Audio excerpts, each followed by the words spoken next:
और बात ऑपरेशन शीश महल 2 की, लेकिन उससे पहले समझिए कि राजनीति के कितने रंग हैं। अगर समझना हो तो आम आदमी ब्रांड पॉलिटिक्स से बेहतर कुछ उदाहरण नहीं हो सकता।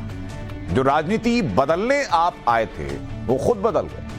जो दावे करते थे कि ये सादगी के उनके दावे उनके बंगले रेनोवेशन के गणित ने खंड खंड कर दिए। और सच ये कि ऑपरेशन शीश महल में उठे सवालों के जवाब अब तक आम आदमी पार्टी की तरफ से नहीं मिले कि सीएम केजरीवाल के बंगले के रेनोवेशन में 45 करोड़ रुपए खर्च हुए कि नहीं हुए। अब बात है ऑपरेशन शीश महल के दूसरे हिस्से की, जिसमें कुछ और सवाल भी।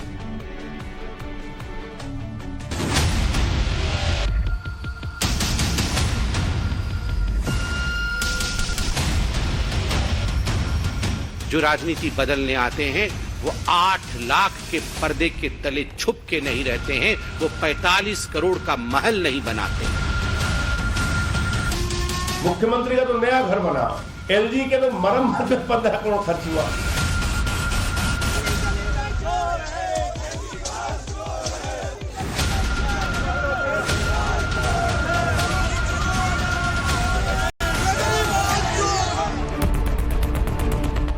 कट्टर आम आदमी के आलिशान बंगले की कहानी अब तक आपने सुनी। पन्नों में सुपर लग्जरी पर खर्च किए गए सारे पैसे का हिसाब किताब दिखा तो आम आदमी दंग रह गया। दिल में टीस उठी, हाय हम न हुए वजीर आम आदमी। लेक्चर पर लेक्चर चले थे सियासी सादगी पे और अवाम इस सादगी पर कुर्बान हो गई। अब देखना 3 दिन के बाद शुरू होगा, केजरीवाल बड़े बंगले में चला गया, केजरीवाल बड़े बंगले में चला गया।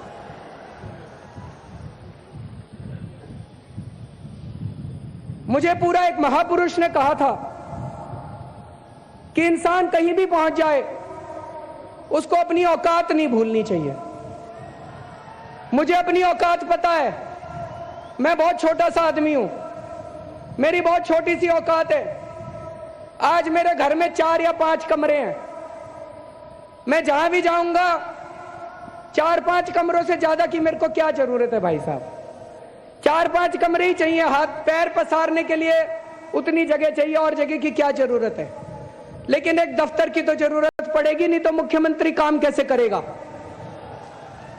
आप सब लोग रोज मेरे से सवेरे मिलने आया करोगे तो 400-500 लोगों के बैठने की तो जगह जरूरत पड़ेगी, कुर्सियां तो बिछाऊंगा वहां पे, नहीं तो काम कैसे करूंगा। तो बस इतनी जगह लूंगा मैं, इतना ही बड़ा मकान लूंगा, और बड़ा मकान नहीं लूंगा, चिंता मत करो। तो क्या साहब ने अंगुली पकड़ते पकड़ते हाथ पकड़ लिया? बात बैठने के लिए सीट की थी, साहब लंबा लेट हो गए। दिल्ली के सीएम हाउस के महलनुमा आवास की एक झलक पाने के लिए दिल तरस गया, पर तस्वीर बाहर नहीं आई। करीब 24 घंटे टाइम्स नाउ नवभारत के रिपोर्टर अपने सवालों की लिस्ट लिए सीएम कॉमन मैन केजरीवाल के आलिशान बंगले के बाहर बैठे रहे। चिट्ठी लिखी, दरखास्त दी, लेकिन हुआ क्या? ऑपरेशन शीश महल के बाद भी जब वो जनता के बीच जाएंगे ना तो यही कहेंगे कि हमारे ऊपर फलना नहीं आरोप लगाया और ढिमाका नहीं आरोप लगाया। लेकिन बात को समझिए, वीआईपी कल्चर खत्म करने आए थे, लाल बत्ती नहीं लेनी थी। लेकिन आज सीएम आवास के बाहर खड़े हैं, चिट्ठी लेके फरियाद लेके खड़े हैं, और हम लोगों के चेहरे देखकर आपको ये समझ में आ रहा होगा कि देखिए 21-22 घंटे कम नहीं होते, और हम लगातार उम्मीद में बैठे हैं कि शायद दरवाजा खुल जाए, लेकिन नहीं खुल रहा है। एक लंबा चौड़ा प्रोसेस बता दिया जा रहा है सचिवालय का, जो लगभग असंभव है। लेकिन फिर भी हम जो है यहीं पर मौजूद रहेंगे, सवालों को पूछते रहेंगे। सवाल भी हमारे क्या है अभिषेक, मामूली से है। बिल्कुल भाई, रेनोवेशन हुआ कि नहीं हुआ, कितने पैसे लगे कि नहीं लगे, पर्दे लगे कि नहीं है। जो सवाल कल से हम उठा रहे हैं वाजिब सवाल है, ऐसे सवाल है जिसका नाम हाँ या ना में जवाब कम से कम दे दीजिए, एक्सप्लेन नहीं कर सकते तो उनसे वो भी नहीं हो रहा है, तो हम क्या समझें। तो जी सरकारी दस्तावेजों में दर्ज खर्चे और सुपर लग्जरी आइटम के आंकड़ों ने साहब की सादगी पर कुर्बान जानों को हैरान कर दिया। पर ठहरिए, अभी भी बहुत कुछ है, और सबसे अहम है एडिशन रिकंस्ट्रक्शन के नाम पर की गई पैंतरेबाजी। ऑपरेशन शीश महल पार्ट 2, इसमें कुछ दस्तावेज हैं जो ये बताते हैं कि सीएम केजरीवाल के रहने के लिए बनाए जा रहे सुपीरियर बंगले को बनाने का काम DUAC से अप्रूवल मिलने से पहले ही शुरू कर दिया गया था। यहां तक कि दिल्ली अर्बन आर्ट कमीशन ने इसको लेकर पीडब्ल्यूडी से जवाब भी मांगा गया था। लेकिन सवाल यही है कि कोरोना के पीक काल में बंगले के रेनोवेशन को लेकर इतनी बेसब्री क्यों थी। 6 नवंबर 2020 के मिनट ऑफ मीटिंग का कंटेंट ये है, जिसमें सीएम अरविंद केजरीवाल के 6 फ्लैग रोड बंगले के रिनोवेशन के मसले पर DUAC ने अपनी ऑब्जर्वेशन दी थी। इसके पॉइंट 2 के A और B सेक्शन को देखिए। अपनी ऑब्जर्वेशन में DUAC ने लिखा कि प्रोजेक्ट विवरण में यह उल्लेख किया गया है कि प्रोजेक्ट डिटेल में साइट पर काम पहले ही शुरू हो चुका है, जबकि कंस्ट्रक्शन केवल DUAC के मंजूरी के बाद ही शुरू हो सकता है।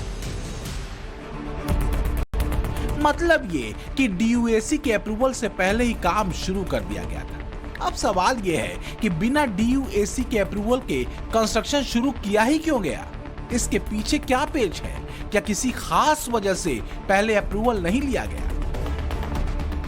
और इसी आधार पर 6 नवंबर 2020 को सीएम केजरीवाल के बंगले में कुछ जोड़ने या बदलाव करने के प्रपोजल को DUAC ने नामंजूर कर दिया था। अब इस MOM में DUAC का दूसरा ऑब्जर्वेशन भी समझिए, जो बेहद अहम है। वो ये कहता है कि जैसा कि प्रोजेक्ट टाइटल में लिखा गया है कि ये एडिशन या ऑल्टरेशन के लिए है, जबकि साक्ष्यों से साफ है कि पूरी की पूरी नई बिल्डिंग बनाने का ही प्रस्ताव रखा जा रहा है। पुरानी बिल्डिंग को पूरी तरह ध्वस्त करने के बाद इस पर स्पष्टीकरण की जरूरत है। अब इस पूरी लाइन का मतलब जरा समझिए। मतलब ये कि सीएम केजरीवाल के आवास के मरम्मत प्रपोजल के दौरान जो DUAC ने ऑब्जर्व किया वो ये था कि पीडब्ल्यूडी की तरफ से जो प्रपोजल रखा गया था उसमें मौजूदा बिल्डिंग में कुछ नया जोड़ने और बदलाव करने की बात थी, जबकि हकीकत ये थी कि पूरी की पूरी बिल्डिंग ही गिरा दी गई थी। और इस पर ऑब्जेक्शन करते हुए बाकायदा दिल्ली अर्बन आर्ट कमीशन ने पीडब्ल्यूडी से स्पष्टीकरण मांगा था। इसके बाद एक और मीटिंग होती है 11 नवंबर 2020 को। DUAC और आर्किटेक्ट ने सीएम आवास के ओवरऑल डिजाइन को लेकर बातचीत की थी। इस मीटिंग ऑफ मीटिंग्स के पहले हिस्से के C पार्ट को देखिए, जिसमें DUAC ने कहा, ये देखा गया है कि ब्रिटिश वास्तु के तत्वों और स्टाइल को बड़े पैमाने पर प्रपोजल की डिजाइन में इस्तेमाल किया गया, जो कि ठीक नहीं है। जबकि ये सलाह दी गई कि साधारण डिजाइन को अपनाया जाए, जो सामयिक भारतीय और दिल्ली का प्रतिनिधित्व करने वाली स्टाइल है।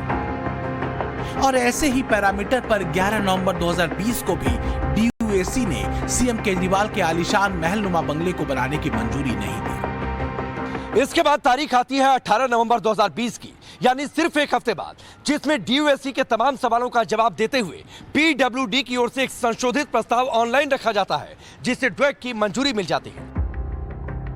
लेकिन पेच यही नहीं खुल जाता है, कई और पेच हैं जो महीन कारीगरी से कसे हुए लगते हैं। आखिर सीएम केजरीवाल के आलीशान बंगले पर उठाए गए सवाल पर सीधा जवाब क्यों नहीं दिया जा रहा? नवभारत के सवाल सीधे और साफ हैं। क्या रिनोवेशन में करीब 45 करोड़ रुपए खर्च नहीं किए गए? क्या लाखों के पर्दे केजरीवाल के सीएम आवास में नहीं लगे? क्या करोड़ों के विदेशी मार्बल का इस्तेमाल आवास में नहीं हुआ? मैं ये कह रहा हूं कि एक मुख्यमंत्री के घर में 3 घटना हुई। 80 साल उनका पुराना घर था, पीडब्ल्यूडी विभाग ने उसको तोड़ के बनाया, 30 करोड़ की लागत में वो घर बना। उसके ऊपर कल से चर्चा किए जा रहे हैं, बीजेपी वाले चिल्ला रहे हैं, चीख रहे हैं। तो पिछले 24 घंटे से ज्यादा वक्त में आम आदमी पार्टी की हालत यही है। पूछिए आम, बताते हैं इमली। लोकतंत्र की दुहाई देते आंदोलन को तानने वाली आम आदमी के नाम से बनी पार्टी की हालत ये हो जाती है कि नवभारत के रिपोर्टर्स को प्रेस कॉन्फ्रेंस में एंट्री नहीं करने दी जाती। और तो और खिसियाहट बाउंसरों के जरिए नवभारत के रिपोर्टर पर उतारी जाती है। माइक को छीना, आपने माइक को छीना, आपने माइक को छीना, जहाँ जगह दी वहाँ जाओ। आपने धक्का कैसे दिया? आपने धक्का कैसे दिया? आपने धक्का कैसे दिया? ये जोर जबरदस्ती है क्या? मीडिया के साथ मारपीट करेंगे आप? मारपीट करेंगे मीडिया के साथ? आपने पहले धक्का क्यों दिया? आप पहले जवाब दीजिए। आपने धक्का क्यों दिया? आपने धक्का क्यों दिया? धक्का क्यों दिया? धक्का क्यों दिया? भाई आप रूल फॉलो नहीं कर रहे। कौन सा रूल था? ये बैरिकेड के बाहर नहीं जाएंगे आप। कौन सा रूल था? आपने हमें धक्का क्यों दिया? माइक क्यों? लेकिन मीडिया इंडिया के मालिक जो मशाल लेकर गला फाड़े लोकतंत्र की मुनादी करते थे, शीश महल के सवालों पर उनके गले फंस जाते हैं और उनके कारिंदे हत्थे से उखड़ जाते हैं। लेकिन सवाल तो पूछे जाएंगे जी, क्योंकि बात सिर्फ आम आदमी का मुखौटा लगाकर शीश महल तान देने की नहीं है, बल्कि उस नैतिकता की है जिसका जाप करते आप खड़ी हुई थी। क्या नैतिकता का मुलम्मा आम से खास बनने के लिए था? सवाल तो पूछा जाएगा जी कि वो 10 रुपए के स्टाम्प पेपर पर लिखा हलफनामा क्या था। इस हलफनामे में माननीय सीएम ने चुनावों से पहले 7 वचन छापे थे, जिसमें तीसरी प्रतिज्ञा थी कि वो कभी बड़ा बंगला नहीं लेंगे, आम आदमी की तरह ही सामान्य घर में रहेंगे। देश के अंदर एक वीआईपी कल्चर हो गया है। ये देश वीआईपीओ के लिए है, आम आदमी के लिए नहीं है। हम चाहते हैं सारा वीआईपी कल्चर खत्म हो। इस देश में एक ही वीआईपी होगा, वो होगा आम आदमी। बस हर आम आदमी इस देश का वीआईपी होगा। जाहिर है नैतिकता की जमीन पर खड़े किसी शख्स के लिए हलफनामे की जरूरत नहीं होती, उसके कहे शब्द काफी होते हैं। फिलहाल तो दस्तावेजी साक्ष्यों पर केजरीवाल और उनकी पार्टी निशब्द है, क्योंकि दस्तावेजों में आम से खास बन जाने के तमाम गणित अंकित हैं और इंतजार है तो बस शीश महल के रहस्य पर टंगे पर्दे के उठने का। ब्यूरो रिपोर्ट, टाइम्स नाउ, नव भारत।